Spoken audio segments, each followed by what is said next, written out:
اور دیکھو ہم تمہیں آزمائیں گے، وَلَنَبْلُوَنَّكُمْ، ہم لازماً آزمائیں گے تمہیں، بِشَيْءٍ مِّنَ الْخَوْفِ، خوف کی کیفیت طاری کر کے، وَالْجُوعِ، بھوک، فقر اور فاقہ، وَنَقْصٍ مِّنَ الْأَمْوَالِ، مالی نقصان، وَالْأَنفُسِ، جانی نقصان، وَالثَّمَرَاتِ، اور ثمرات، پھلوں اور میووں کا نقصان۔ میرے نزدیک یہاں پر ثمرات کا مفہوم ایک اور بھی ہے۔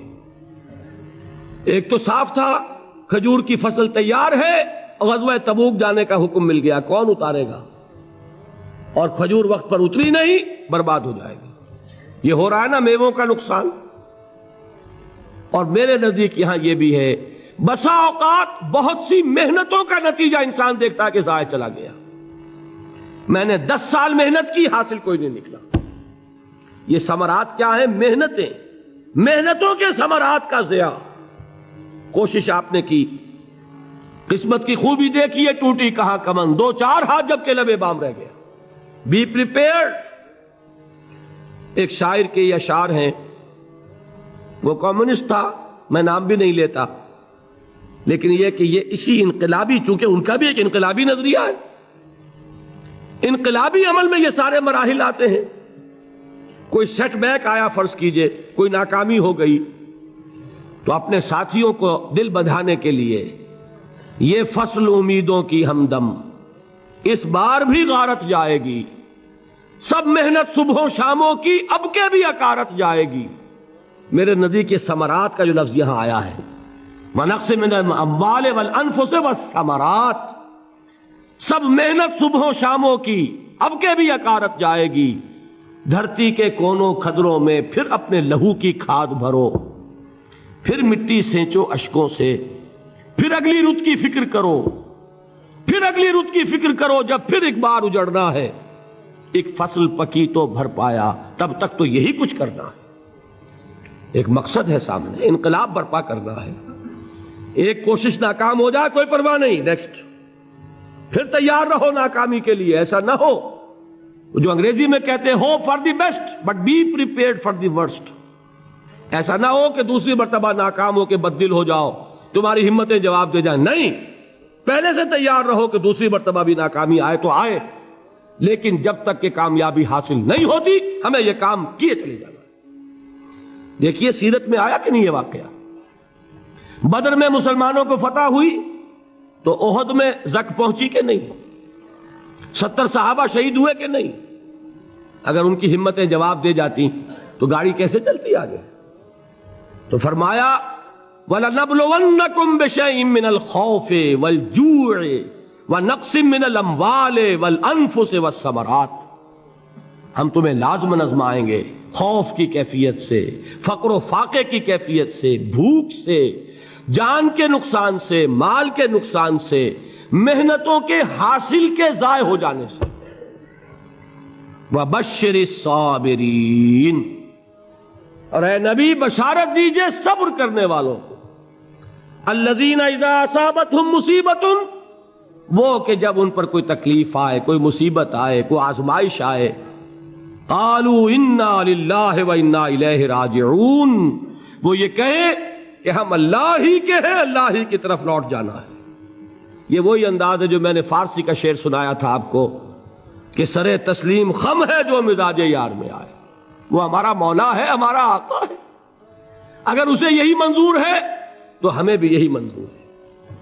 میں نے تسلیم و رضا کی بات کی تھی نا، آپ کو کچھ شعر سنائے تھے، ایک شعر اور سنیے، اور یہ کس کا ہے؟ محمد علی جوہر کا۔ ایک مرتبہ جیل گئے، ان کی ایک بیٹی جوان بیمار ہوئی، فوت ہو گئی، باہر چھوڑا انگریز نے، جاؤ بھائی دفن کر دو بیٹی کو۔ دوسری مرتبہ جیل گئے، دوسری جوان بیٹی اسی مرض میں مبتلا ہوئی، اب یہ جیل میں ہے، خبر پہنچی کہ دوسری بیٹی کے اوپر بھی اسی مرض کا حملہ ہوا ہے۔ ایک نظم لکھی ہے جس کا آخری شعر یہ ہے، تیری صحت ہمیں منظور ہے لیکن اس کو نہیں منظور تو پھر ہم کو بھی منظور نہیں۔ یہ ہے، جب تک یہ کیفیت نہ ہو اس میدان میں آدمی ثابت قدم نہیں رہ سکتا۔ کہ میرے رب کو اگر یہ منظور ہے تو یہی مجھے منظور ہے، اور تیری صحت ہمیں چاہیے تو ضرور، لیکن ہمارے رب کو منظور نہیں تو ہمیں بھی منظور ہے۔ راضی برضائے رب۔ وبشر الصابرین الذین اذا اصابتهم مصیبۃ قالوا انا للہ وانا الیہ راجعون۔ نہ شود نصیب دشمن کے شود ہلاک تیغت، سر دوستہ سلامت کے تو خنجر آزمائی۔ اولئک علیہم صلوات من ربہم ورحمہ، یہی ہیں وہ لوگ جن پر ان کے رب کی طرف سے عنایتیں ہیں اور رحمتیں ہیں۔ وَأُولَٰئِكَ هُمُ الْمُهْتَدُونَ، اور یہی ہیں وہ لوگ جو کامیاب ہونے والے ہیں، ہدایت پانے والے، ہدایت یافتہ۔ اسی سورہ بقرہ میں ذرا آگے چل کر، یہ تو ہے 20واں رکوع، 19واں رکوع، 21ویں رکوع کی پہلی آیت ہے لَيْسَ الْبِرَّ أَن تُوَلُّوا وُجُوهَكُمْ قِبَلَ الْمَشْرِقِ وَالْمَغْرِبِ وَلَٰكِنَّ الْبِرَّ مَنْ آمَنَ بِاللَّهِ وَالْيَوْمِ الْآخِرِ وَالْمَلَائِكَةِ وَالْكِتَابِ وَالنَّبِيِّينَ وَآتَى المال على حبه ذوي القربى واليتامى والمساكين وابن السبيل والسائلين وفي الرقاب وأقام الصلاة وآتى الزكاة والموفون بعهدهم إذا عاهدوا والصابرين في البأساء والضراء وحين البأس۔ اب یہ آیت جو ہے سورۃ العصر میں جو مضامین آئے تھے سارے اس میں موجود ہیں۔